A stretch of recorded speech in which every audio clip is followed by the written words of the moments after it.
नमस्ते मित्रांनो, सांगायचा मुद्दा म्हणजे काल दुपारी 1 वाजता दुःखद घटना घडलेली आहे आणि भाची माझी बहिणीची मुलगी 10वीचं लेकरू होतं आणि घरची परिस्थिती नाजूक असताना पोट भरायला पुण्याला गेलेली होती ती आणि पुण्याला गेल्याच्या अवघानं पोट भरायला गेले आणि तिथं पण काही जमना भागना आणि विशेष ह्या सर्व गोष्टीला मूळ मुद्दा म्हणजे व्यसन. ह्या व्यसनाच्या आरी जाऊन ही दुःखद घटना घडलेली आहे मित्रांनो. आज समजा माझ्या संग घडली ती भविष्यात तुमच्या संग घडू नये. व्यसनापासून व्यवस्थित दूर राहावा सांगायचा मुद्दा.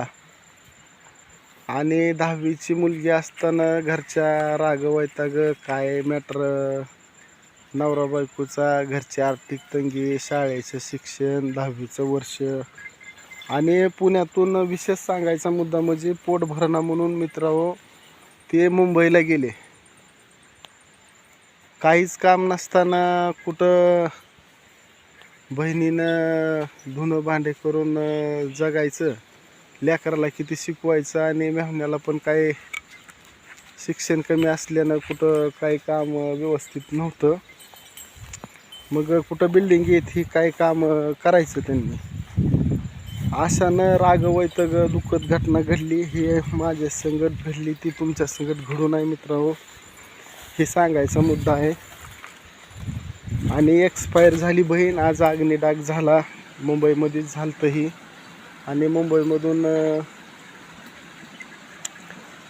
निघालते लवकर पण ते रनिंग लांब असल्या कारणानं काय काल माती झालेली नाही आणि मग गाडी करून यायला पण थोडा वेळ लागला आणि सकाळी 10 वाजता मातीचा कार्यक्रम झालेला आहे.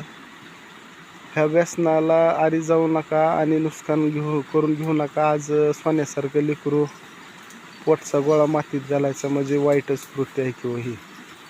असं माझ्या संग घडलं, असं तुमच्या संग कधीच घडू नका. व्यसनाच्या आरी जाऊ नका. 10वीचं नंबर 1 लेकरू होतं, ती वाया गेलं बघा. अग्निडाग झाला आज. उद्याच्याला राखाचा कार्यक्रम आहे. झालेल्या गोष्टीला काय वापस आणता येत नाही आणि विशेष तो गावात